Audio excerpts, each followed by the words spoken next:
Le régime de solidarité territoriale abondé de 2 milliards de francs. La mesure a été votée il y a 15 jours par les représentants à l'Assemblée.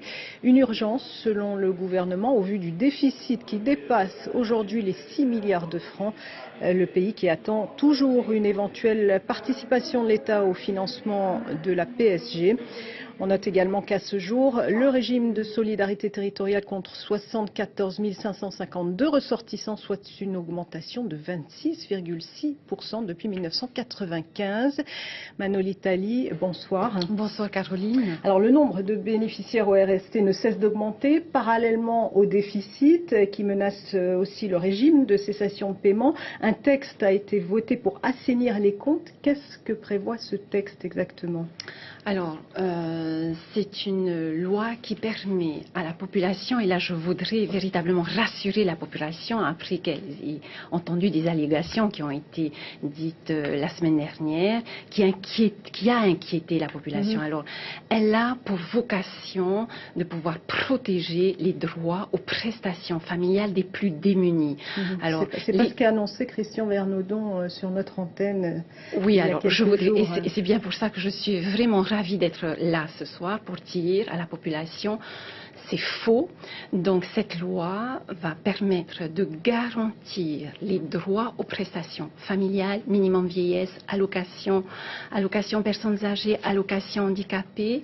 Cette loi, elle permet également de pouvoir garantir la couverture maladie des plus démunis.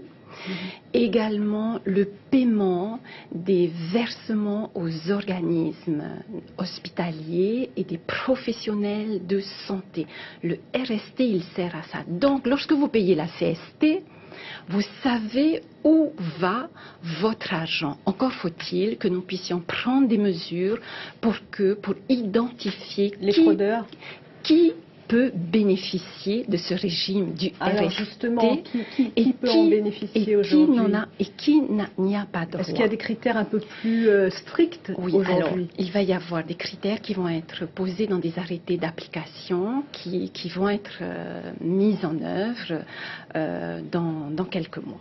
Qui sont, est-ce qu'on a une idée des fraudes les plus courantes, par exemple, pour le RST? Alors, ce sont essentiellement des personnes qui ont des revenus, qui bénéficient, on va dire, également d'avantages procurés, soit par des membres de la famille, et donc qui n'ont pas à être dans le RST. À partir du moment où ils ont des revenus, eh bien, il faut qu'ils participent au maintien de cette protection sociale généralisée en y contribuant, en cotisant soit au RNS, soit alors au niveau du régime des salariés. Alors, quid de l'aide de l'État suite à la mission de l'IGAS? On a l'impression que ça relève un peu de l'Arlésienne aujourd'hui, cette aide. Caroline, ça fait 1 an, donc depuis la mise en place de ce gouvernement, que le président, avec tout son gouvernement, fait tout son possible pour que l'État puisse revenir donc au financement du RST, parce que je rappelle quand même qu'au niveau de la Constitution de 1946 est indiqué le principe d'accès aux droits, aux soins. Ça paraît être simple.